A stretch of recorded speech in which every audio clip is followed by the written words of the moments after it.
Então, eu estava falando da gente, né, do nosso curso, que a gente já há uns bons anos que a gente faz o curso, né, desde 2005 por aí, mas a gente já se conhece a Marisa, a gente se conhece há bem mais tempo, né? Um pouco mais tempo, né? Assim que ela voltou da França, a gente começou a trabalhar junto. Ela fez toda a formação dela na Unifesp, depois foi fazer o doutorado lá na França, fez um monte de coisa, publicou, depois voltou. Aí acabou que a gente fez uma parceria que dura até hoje. E apesar de a gente nem se falar muito durante a semana, ou às vezes passa um mês, a gente trabalha no mesmo lugar, a gente nem se encontra muito, e no final dá tudo certo. Até as pessoas falam que a gente acaba se complementando. Eu, Marisa e o Fábio, a gente acaba se complementando. E de maneira nenhuma a gente exclui outras pessoas, como eu falei, que chegam próximo, mas que vê a gente tão entrosado, né, que a gente trabalha super bem e acaba ficando meio distante. Mas a gente, na medida do possível, a gente está realmente tentando agregar mais pessoas para aumentar o grupo, porque o nosso grupo realmente está aumentando por conta das pessoas que acabam se dedicando e gosta de ensinar.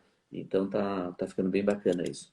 Então, agora, nós vamos falar hoje, né, por exemplo, entrar no tema. O tema é uma coisa que a Maris domina bastante, que ela gosta muito, muito de endócrino, né? Ginecologia endócrina. Então, ela que norteia o nosso curso da parte endócrina, ela que fala. E uma das coisas que faz muita confusão é a síndrome dos ovários policísticos, que as pessoas confundem com cisto de ovário, com ovário micropolicístico mesmo. Então, acho que a primeira coisa, Marisa, acho que é a gente falar o que é cisto de ovário, porque vira e mexe as pessoas têm essa dúvida. Uma dúvida para médico é simples, mas eu queria que você falasse só para a gente começar a esquentar os motores. Bom, em primeiro lugar, boa noite a todos. Queria agradecer aqui o convite. É sempre um prazer falar da parte hormonal. A gente sabe que isso gera bastante dúvidas, inclusive entre médicos ginecologistas. Eu estudo essa parte hormonal desde do início da formação em reprodução humana, nos idos 1996, quando comecei com mestrado, e depois eu fui estudar a parte imunológica. Mas falando um pouquinho dessa questão hormonal, especificamente do cisto de ovário, é importante a gente saber que todo mês a mulher faz um cisto. Então, é normal a gente ter um estímulo hormonal para fazer o processo de ovulação. Então, no processo de ovulação, existe a formação de um cisto e dentro do cisto existe um óvulo, onde esse processo de todo de ovulação, ele pode fazer com que a gente faça um ultrassom transvaginal e eventualmente vai encontrar essa formação de cisto. E esse cisto, na verdade, ele rompe para a liberação de um único óvulo. A gente, na verdade, chama de folículo, né? Quando a gente encontra isso na primeira fase do ciclo, e na segunda fase do ciclo, existe a formação de uma outra estrutura que a gente chama de corpo lúteo, que é a preparação para poder sustentar a gestação. E às vezes esses cistos, eles podem não ir embora e ficar ou formar como se fosse um sangramento dentro desse cisto, que pode até levar 2, 3 meses para ir embora. Então, esses cistos são alterações comuns, fisiológicas, normais da mulher, bastante frequentes. Eles podem até serem hemorrágicos e a tendência, isso se o próprio organismo se evoluir com um quadro que não vai embora, com 2, 3 meses depois, a tendência do próprio organismo resolver. Então, existe uma grande diferença entre esses cistos, que são hormonais, são fisiológicos, de outros cistos que são causadores de tumores. Quando a gente tem um tumor no ovário, muitas vezes ele contém líquido dentro. Então, o termo utilizado para cisto é uma bolinha que contém líquido dentro da estrutura que a gente está chamando. O cisto pode ser em qualquer lugar. No caso, a gente está falando de cisto de ovário. E os cistos, eles também podem estar relacionados a tumores no ovário, que podem ser benignos ou malignos. Então, são coisas completamente diferentes, esses cistos funcionais que acontecem por processo ovulatório desses que são tumores.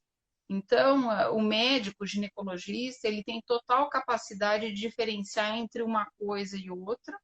Às vezes não é tão simples assim, mas são coisas diferentes. Então, isso é o que acontece normalmente, né, num cisto funcional, e isso é diferente da síndrome de ovário policístico. Então, a síndrome de ovário policístico, mais especificamente, é uma alteração hormonal, ela tem origem, é uma síndrome genética que leva a alterações hormonais e metabólicas. O que eu quero dizer com isso? Quero dizer que as pessoas, na maioria das vezes, elas nascem com uma alteração genética e isso vai levar a defeitos no processo de ovulação, e a ovulação não acontece direitinho como a gente esperaria. Assim, é esperado que a mulher ovule em torno de 10 vezes por ano. Quem tem síndrome de ovário policístico ovula 2 a 4 vezes ao ano. E isso vai fazer com que a mulher não menstrue, que ela passe a ter aquilo que a gente chama de irregularidade menstrual. Então, pode menstruar a cada 40, 50 dias, ou até a cada 3 meses, ou até 6 meses.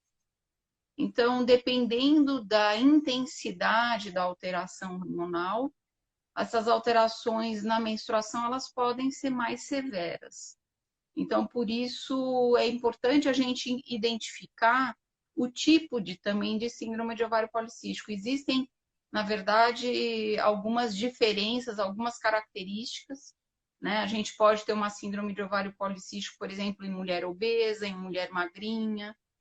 Então, primeiro a gente fala nessa alteração menstrual e depois existem alterações hormonais que estão relacionadas à presença de acne, pele oleosa, mais pelos. E também a outra alteração que a gente observa, quando a gente faz o exame de ultrassom, a gente observa a presença de vários cistinhos no ovário. O que são esses cistinhos? Como eu falei, todo mês a gente tem um cisto que cresce para liberar um óvulo. Quem tem ovário policístico não tem um estímulo hormonal constante para o processo de ovulação, começa a crescer um cistinho, para, no mês seguinte um outro cistinho que para, e faz com que a gente tenha vários cistinhos pequenininhos que são responsáveis por esse aspecto que a gente fala de micropolicístico, que pode ser observado ao ultrassom. Não é uma característica obrigatória, mas ela pode ser observada ao ultrassom, e se for observada ao ultrassom, existe um número que a gente considera ideal para chamar de síndrome de ovário policístico. Então, a gente falou um pouquinho das características, mas é importante a gente saber que essa síndrome, então, ela tem uma origem genética, ela tem o que a gente chama de penetrância variável, quer dizer, eu posso ter uma forma mais intensa e uma forma menos intensa.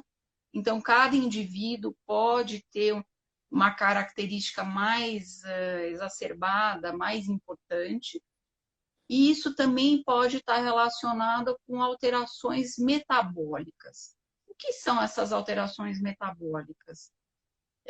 A gente pode ter maior risco de desenvolver diabetes, uma outra alteração que a gente chama de resistência à insulina, obesidade, doenças cardiovasculares, então aumento de colesterol, triglicérides, ácido úrico pode estar relacionado, e também outras preocupações ligadas ao câncer de endométrio, que é uma mulher que, como não menstrua todo mês, a camadinha que forma por dentro do útero pode não descamar de forma regular, por isso que é importante a mulher menstruar regularmente.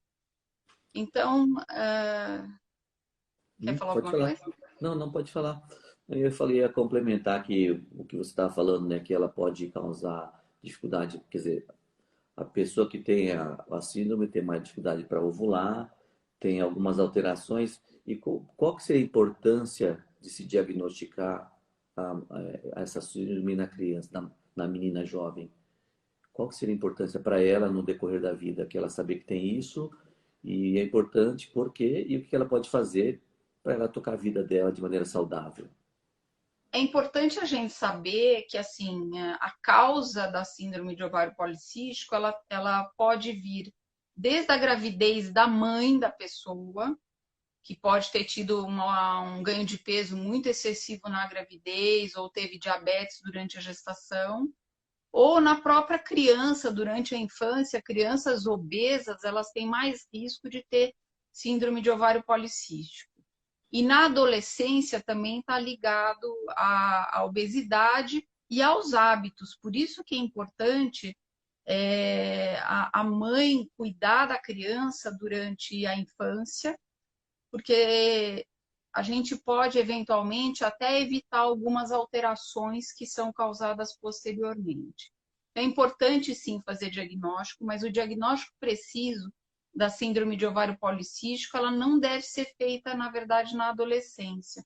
Porque a adolescência ela gera muita confusão, porque é normal a gente ver vários cistos nos ovários.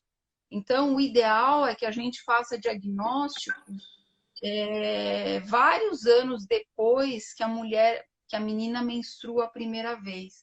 O ideal é que a gente faça diagnóstico na pós-adolescência. Mas é importante a gente ter esse diagnóstico firmado, porque a mulher que tem síndrome de ovário policístico, ela tem uma dificuldade maior para ovular. Né? Como eu disse, ela não menstrua todo mês, o que significa que provavelmente ela não ovula todo mês. Então, essa dificuldade de ovular vai fazer com que tenha mais dificuldade para engravidar. Isso é uma das grandes questões que são importantes. E às vezes essas mulheres precisam de ajuda. Em mulheres obesas, às vezes só o fato da gente mudar os hábitos, fazer com que emagreça, fazer atividade física, mudar a dieta, pode fazer com que a mulher venha a ter ciclos menstruais regulares e pode fazer com que ela volte a ovular naturalmente. Já na magrinha, ela tem mais defeitos a nível de alteração do que a gente chama de insulina. E os níveis elevados de insulina, que é um hormônio que faz com que o açúcar entre para dentro da célula, esse hormônio muitas vezes ele está aumentado. Como eu falei, existem alterações metabólicas. E essa insulina aumentada, ela vai inibir o processo de ovulação. Então, corrigir essa alteração da insulina é importante para que a mulher volte a regular o ciclo menstrual, volte a menstruar mais regularmente e ovular mais regularmente. Então, às vezes, só com os cuidados de mudança de alimentação, orientar a atividade física, explicar, na verdade, a origem dessas alterações é suficiente para que a mulher possa voltar a ovular naturalmente e menstruar. Se todas essas mudanças foram feitas e mesmo assim a gente observa que a gestação natural ela não acontece, é muito importante a gente tentar identificar se esse processo ovulatório não está acontecendo, corrigir muitas vezes com medicação essas alterações metabólicas, principalmente a alteração que eu falei do açúcar e da insulina. Então, o diabetes, a intolerância à glicose, a resistência à insulina, elas devem ser corrigidas para que a gente melhore o processo de ovulação.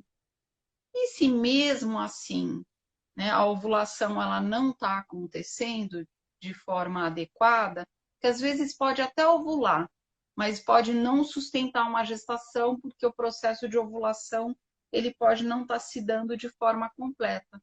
Né? Às vezes, a segunda fase do ciclo ela não se sustenta.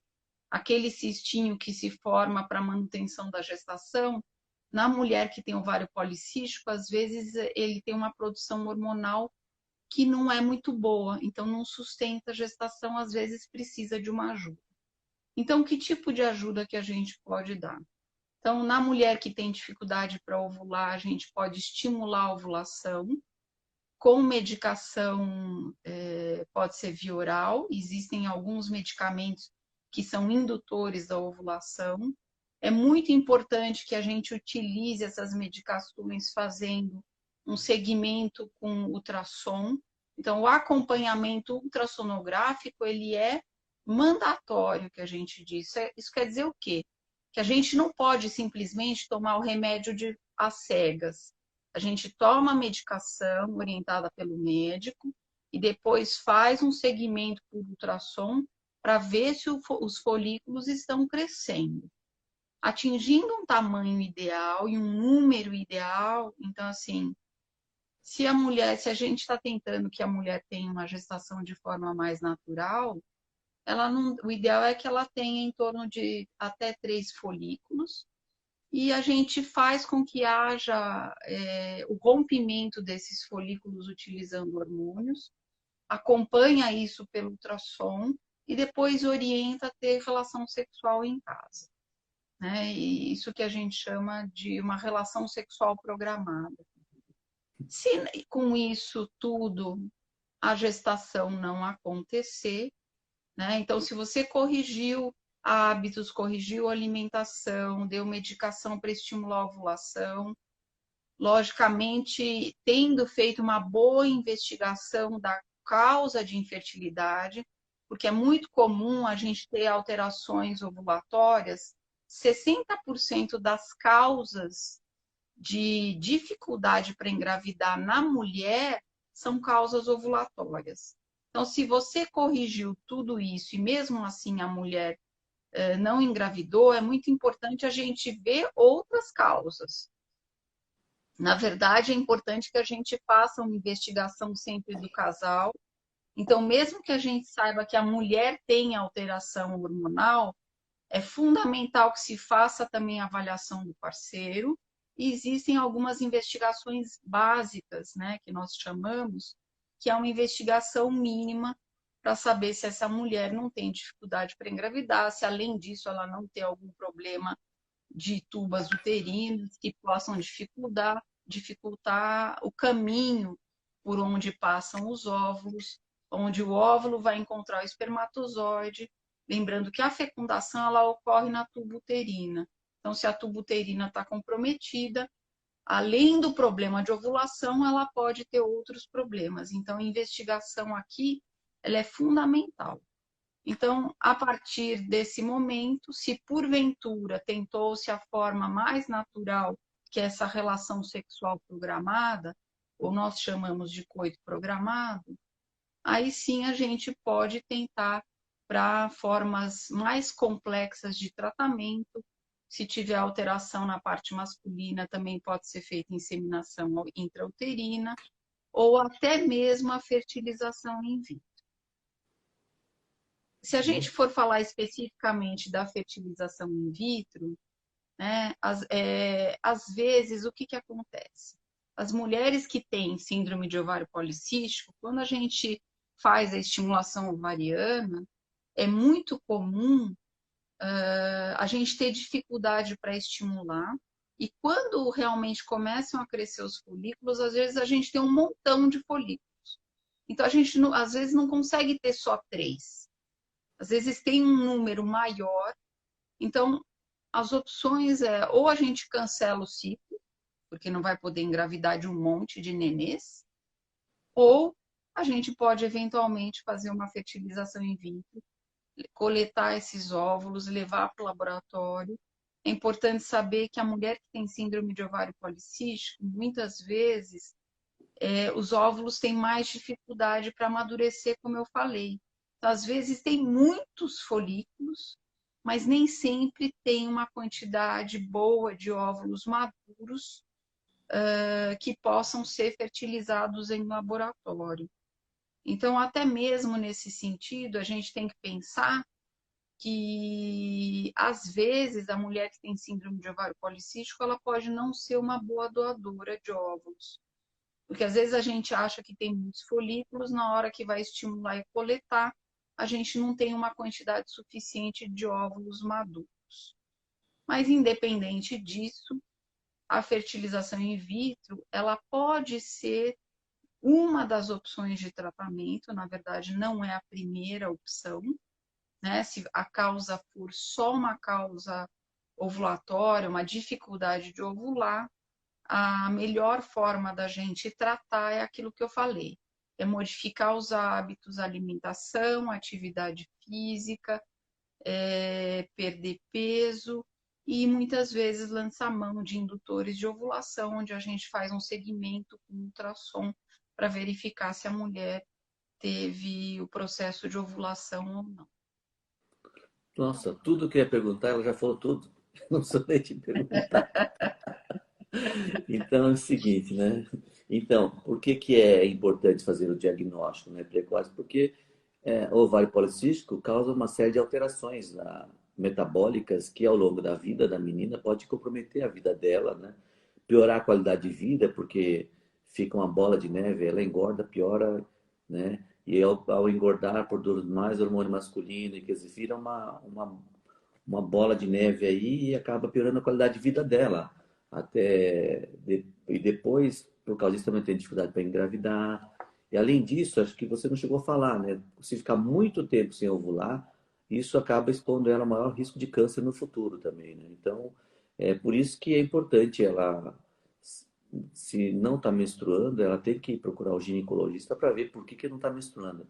Realmente, toda mulher precisa saber por que não está menstruando corretamente, né? Se Isso descobrir é por que não está fundamental. menstruando corretamente, aí dá para ela corrigir e vive a vida normal. Não é que a mulher tem que menstruar. Tem mulher que gosta de menstruar, que eu acho incrível, né? Como que alguém pode gostar de menstruar, mas tem mulher que gosta de menstruar. E não é necessário menstruar para ter uma vida saudável, mas precisa saber por que não está menstruando corretamente. Daí a síndrome do ovário policístico ou ovário policístico, que pode causar isso, ou ser efeito disso. Então, é importante ela saber para evitar consequências futuras, né? E é Só por isso que eu falo, respondendo aqui uma pergunta. nós vamos chegar lá, calma lá. E aí, a gente finaliza, depois eu anotei um monte de perguntas que estão fazendo aí, a gente vai para as perguntas.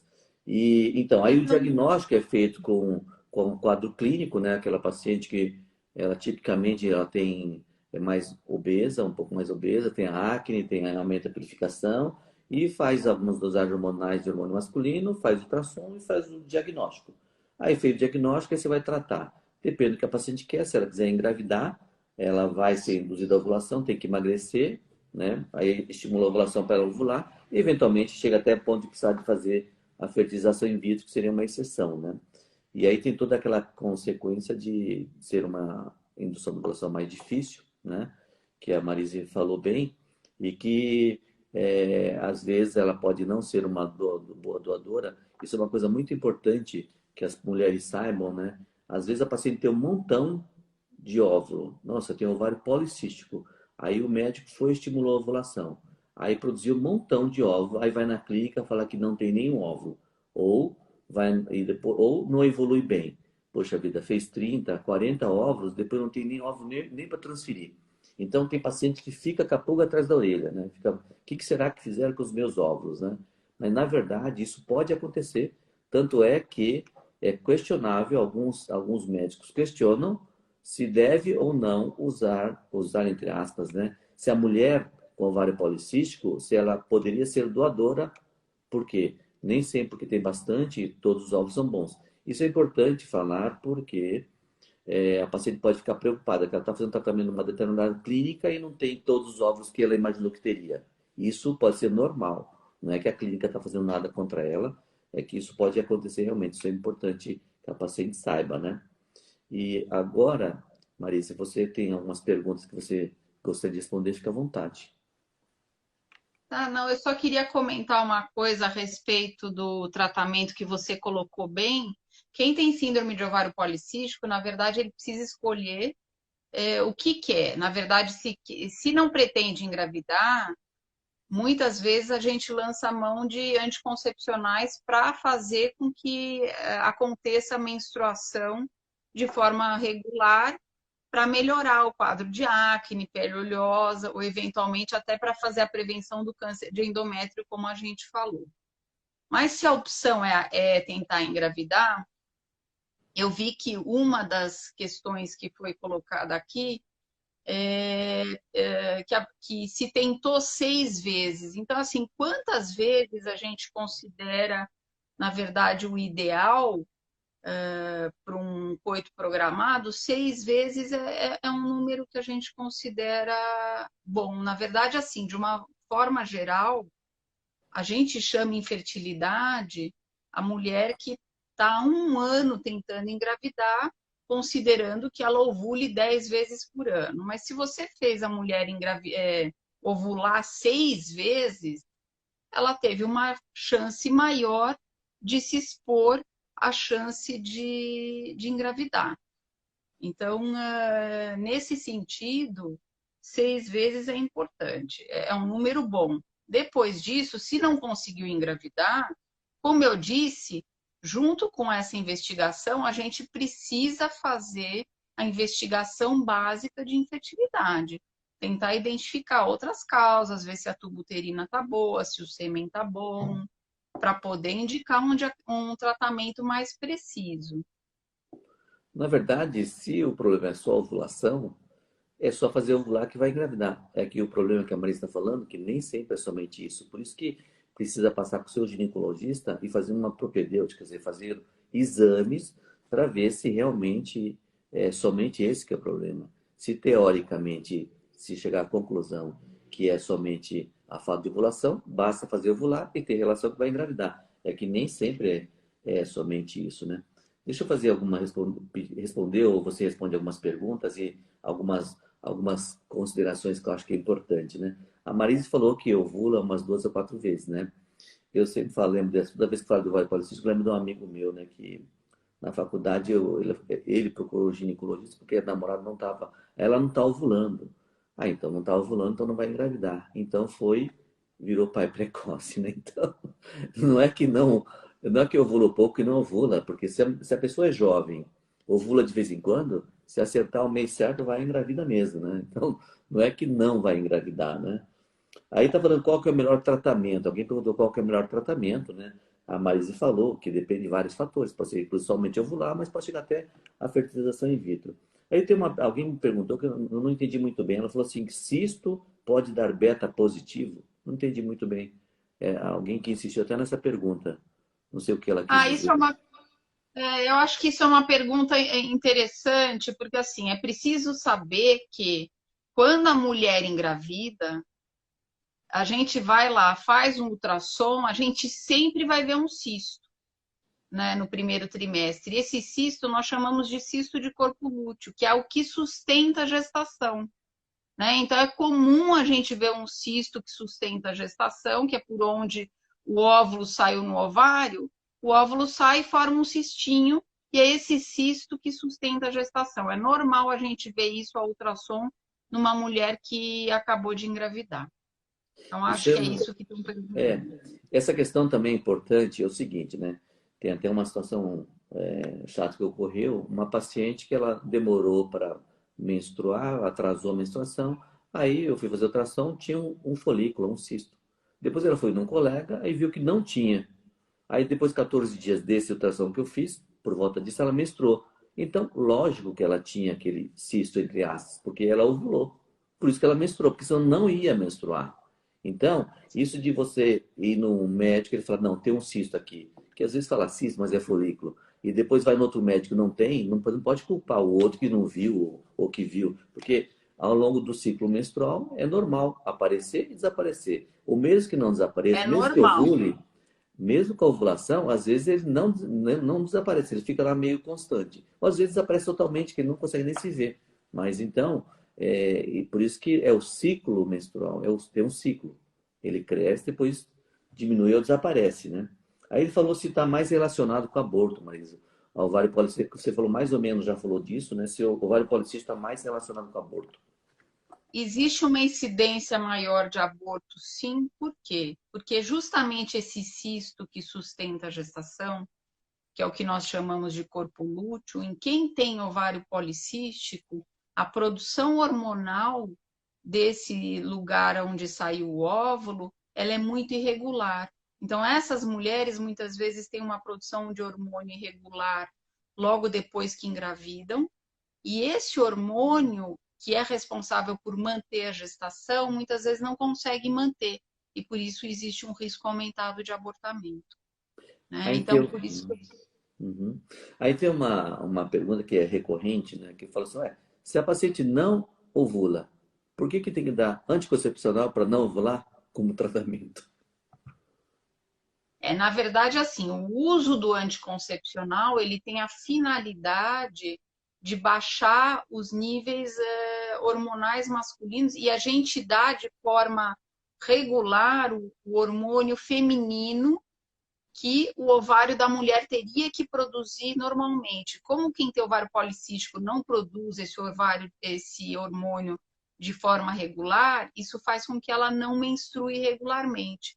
Então, dando o contraceptivo, a gente acaba dando esse hormônio de forma regular e fazendo com que ela menstrue regularmente. A intenção não é a contracepção, né? Mas é porque ciclicamente você dá o hormônio e isso faz com que a menstruação ocorra e melhore as características de hormônio masculino que causam a acne e pele oleosa.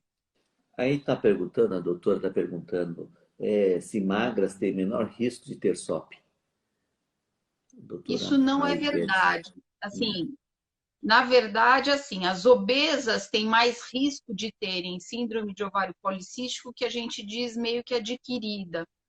Porque a obesa, pela própria obesidade, ela pode ter mais alteração metabólica, ter mais níveis de insulina elevado e eu corrigindo com hábitos alimentares e atividade física, eu consigo corrigir isso. Na magrinha, o defeito normalmente é mais genético mesmo. Então, a alteração genética faz com que a magra, às vezes, tenha uma alteração de insulina mais importante. Ela fabrica uma insulina que a gente fala, entre aspas, que é uma insulina insuficiente, e por isso ela tem mais risco de desenvolver diabetes. Então, são tipos diferentes de síndrome de ovário policístico, a magra e a obesa. Né? Tem características diferentes e podem necessitar tratamentos diferentes. Na realidade, acho que o que é importante, né, que já estamos chegando no final, é que, como a maioria das doenças, é você fazer um bom diagnóstico, o seu ginecologista fazer o diagnóstico e fazer o acompanhamento ao longo da vida. A semelhança da endometriose, ovário policístico, outras doenças ginecológicas, vai precisar de um acompanhamento ginecológico por anos, né? O ovário policístico não é diferente disso. Depois vai depender muito do que você quer para fazer o tratamento específico para o que você quer. Se o problema é alguma alteração clínica, estética, você vai fazer um jeito. Se for engravidar, é outro jeito. Então, quem vai decidir é você e o seu médico. E Marisa, alguma consideração mais que você gostaria de falar para a gente terminar?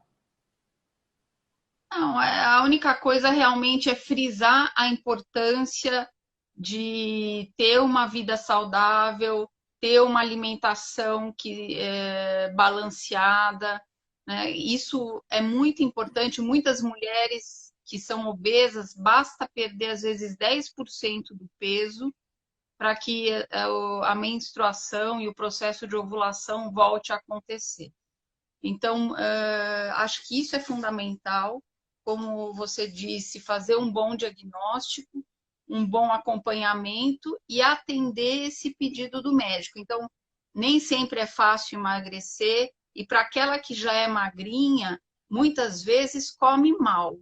Então, rever a alimentação, às vezes precisa de uma medicação para corrigir esses níveis de insulina. Às vezes o que existe é falta de diagnóstico, não é porque é magrinha que é saudável. Então, acho que isso é o fundamental, a gente fazer um diagnóstico antes mesmo de desejar querer engravidar. Dentro disso, só como para finalizar, uma coisa que a gente nem falou muito aqui, eu não sei se você chegou a falar também, porque é a questão a gente fala bastante nos cursos, né? que é um diagnóstico de exclusão. Você tem que excluir outras coisas, porque não é somente questão ovariana. Às vezes pode ser doenças, né? Pode ser da suprarrenal. Então, quem vai falar isso é o teu médico ginecologista. Então, não é porque você está suspeitando que você vai se automedicar, começar a tomar pílula anticoncepcional ou fazer o que tiver que fazer. Você realmente tem que procurar seu ginecologista para fazer um diagnóstico correto para depois fazer o tratamento adequado. Como na maioria das vezes, a automedicação não é recomendável, mesmo em casos simples, que seria o tratamento da paciente com ovário policístico. Certo, Marisa? Tem várias doenças que, na verdade, imitam a síndrome de ovário policístico e não são síndrome de ovário policístico. Então, a gente, primeiramente, tem que investigar todas as outras causas que fazem com que a mulher não ovule, não menstrue, para depois firmar o diagnóstico de síndrome de ovário policístico. Como eu digo sempre nas aulas, a síndrome de ovário policístico é um diagnóstico de exclusão, né? Então, precisa realmente fazer uma boa investigação. Nem sempre é fácil excluir as outras doenças. Às vezes a gente vê ovários micropolicísticos nos ovários e isso não sozinho não caracteriza a síndrome. Às vezes a gente vê alterações hormonais que sozinhas também não caracterizam a síndrome. Então, por isso precisa fazer uma avaliação completa com o seu ginecologista antes de optar por um tratamento específico de reprodução assistida. Então, acho que esse é o grande recado. Ótimo, Marisa. Então, queria agradecer a todos que permaneceram até agora. Obrigado, né? E espero vê-los novamente. Amanhã nós vamos ter um tema bem interessante, que é pacientes que optam por engravidar por conta própria, sem companheiro, e também as novas formas de família, né? Que são os casais homoafetivos, masculino e feminino. Então, nós vamos entrevistar um advogado que é especializado em reprodução humana, que ele vai falar sobre essas novas famílias que existem e que muitos vão precisar de um serviço especializado para conseguir atingir o sonho de ser pai ou de ser mãe. E é muito possível hoje em dia, está cada vez mais comum, as várias formas de família, todas respeitáveis, e a gente está aqui para ajudar. Boa noite e até amanhã. Tchau, Até Marisa. amanhã. Tchau, tchau. Tchau.